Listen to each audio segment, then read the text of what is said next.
Metal Slug for the Neo Geo.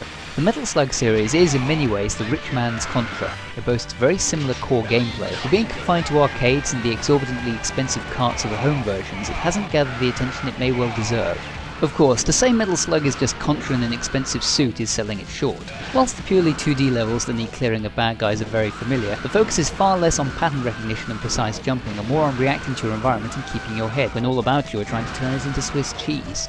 Enemies attack in dense waves, and some do have weaknesses that must be learned and exploited, but the large sprites and extremely fluid animation makes everything feel far more freeform and organic. Your character's movement feels rather floaty, and with the sheer size of some of the enemies and the ordnance they fire at you, it's rather difficult to avoid everything. The trick is to clear a space for yourself by shooting incoming missiles out of the air, which in itself is challenging, but enjoyable once you get the hang of it.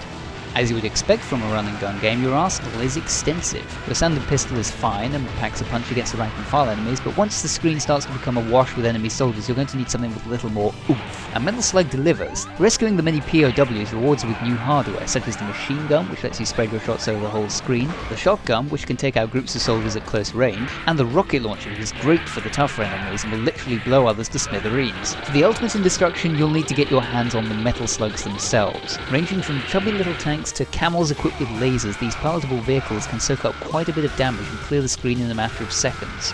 An unassuming but rather unusual piece of kit that comes as standard in Metal Slug is the knife. In other games, if you touch an enemy, you die, but in Metal Slug they actually have to attack you to have an effect. Just as well really, considering the impressive number of hazards on screen at once. The knife means melee attacks, and running into the thick of things going crazy with the stabbing is often the best way of staying alive. Even if the enemies do lack the standard touch of death, the game is no pushover. Enemies come from all directions and just a single hit will spell curtains. With so much going on screen, the game is all about identifying threats and prioritising where you need to focus your fire. Being an arcade game through and through, just 3 lives separate you from pumping another quarter into the machine or starting all over again. But if you're struggling to go it alone, get a friend to lend a hand. You've got one of the most exciting cooperative games ever. Probably the best aspects of the game are the graphics and art design. The Neo Geo was expensive for a reason. Its power allowed for a high-fidelity home arcade experience that was unparalleled at the time. Even today, there are very few 2D games that come close to the standard set by Metal Slug. Every soldier, every vehicle, every level, every last pixel is bursting with character and detail, particularly the giant bosses. The cartoony, hand-drawn approach was a smart one, and the game has aged extremely well. For this reason, SNK hasn't done much to update the series over the years. This is the first game in action, released in 1996, and this is the 6th game, released in 2006. There's not a whole lot of difference between them, and if you're not an expert, telling one entry from another can be tricky. There are a couple of subtle differences. For example, later titles introduced the character transformations, such as becoming a zombie or getting really fat. Aside from that, the look and feel of the games has barely changed in over a decade.